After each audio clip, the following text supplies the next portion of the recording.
गपुड़ी बुढ़ी लो गपुड़ी बुढ़ी फिटेई दे तो कहानी मुणी असुर माने तो नाती भूत माने तोर कथा को शुणिले करिवे रकत भाती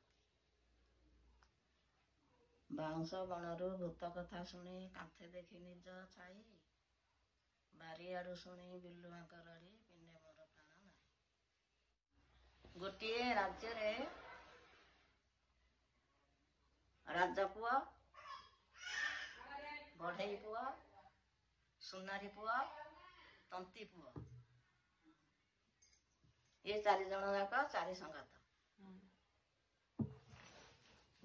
दिने चारि जन जाक बस कथबार्ता हेले चल टिके देश भ्रमण रे जिबा सेठू चारि जन जाक देश भ्रमण रे बाहरले जेझा जेझार अस्त्र शस्त्र सब साथी नहीं खाद्य सामग्री साथी नहीं कि बाहर चारिटा घोड़े चारि जन जाक बाहर चारि जन जाक गले जाई जाई जाई जाई केते दूर गला परे तांकु संध्या होगला देखिले पाखरे गाँ गंडा किछि नाही कुआड़ी की जीवे जाई जाई गोटे अगरना अग्नि वनस्तंभ पाखरे पहुंची गले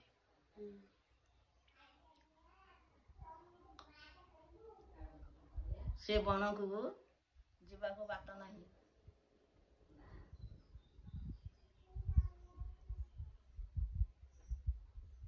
बन रे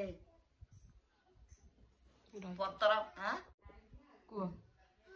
पतर पड़े हौची कुला काठ पड़गले कुंभीर है बन को जीवाक बाट न थाए लता पतर माड़ी रही थाए से बन रे जाई पहुंची गले कथबार्ता हेले आउ तो ये पाखरे गाँ गंडा किछि ना कुआड़े के जीवा ये बन भितरे जाइकी रहिया आज रातिटा सकाळ हेले आ जुआड़े जीवा सेठू से लटा बुदा सफ करके ता भितरे पशिले सेठू घोड़ा चारिकी चारिटा गछरे बांधी देले सेठी बसिले मोमबती जाळिकी बसिले अंधार किटिमिटी जंगल भीतर सेठू कथबार्ता हेले आमे जड़े जगिबा 3 जन शोइबा बाघ भालू गंडा गयल बन भितर अछंती काले हमको आक्रमण करिवे जड़े जगिबा 3 जन शोइबा एमती कथबार्ता है कि आग बढ़ई पुआ जगिला मन ये 3 जन शोइले बढ़ई पुआ बसी बसी भाविला कौन करी एकोटिया कौन बसबी काठ सब पड़ा सी कौन गला कि गोटे झील मूर्ति बसिक गढ़ला गढ़ी सारा पर सेठू सुनारी पुआ उठिला बढ़ी पुआ शोला सुनारी पुआ कौन गला कि देखिला कहला हाय केडे सुंदर झील मूर्तिटा कौन गढ़ाई आकु मु जदि सोना जिनस किसी पिंधे देवी ये आहरी सुंदर देखा सी कौन कला कि सुना जिनस गढ़ी ता काने नाके बेके गोड़े सब पिंधेदेला सेठू सी शोला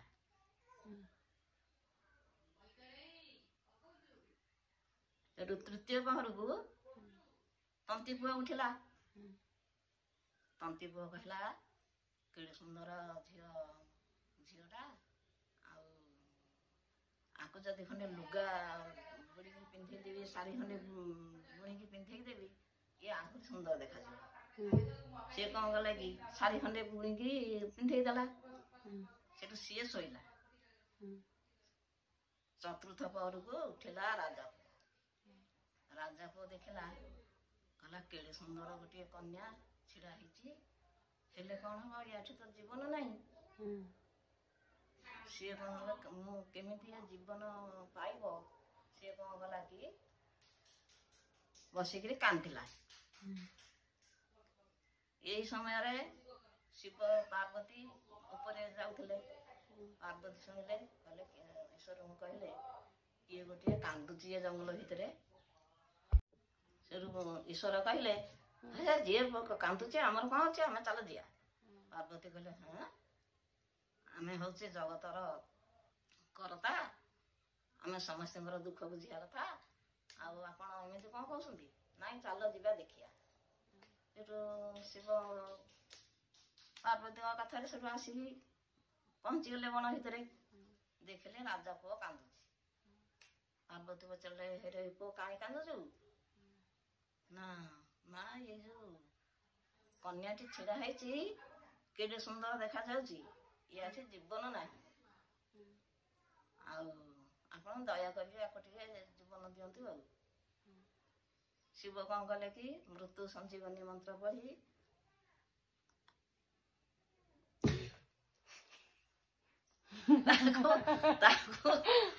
ତାକୁ ଜୀବନ୍ୟାସ ଦେଇଦେଲେ। ଜୀବନ୍ୟାସ ଯେମିତି ଦେଇଦେଲେ ଝିଅଟି ଜୀବନ ପାଇକି ଠିଆ ହେଲା। ସେଇଠୁ ଈଶ୍ୱର ପାର୍ବତୀ ଗଲେ। ସେଇଠୁ ଇଏ ରାଜା ପୁଅ ସେ କନ୍ୟାର ଜୀବଦାନ ଦେଲା। ଜୀବନ ପାଆନ୍ତେ କନ୍ୟା ତ୍ରିପୁର ମୋହିଲା। ସକାଳ ହେଲା, ଦେଖିଲେ କନ୍ୟାଟିକି ସମସ୍ତେ 4 ଜଣ ଯାକ।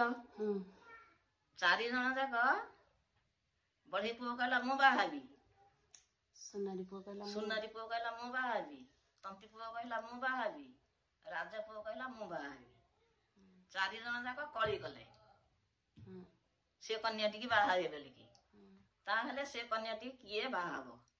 ଏ ପ୍ରଶ୍ନର ଉତ୍ତର ଦିଅ।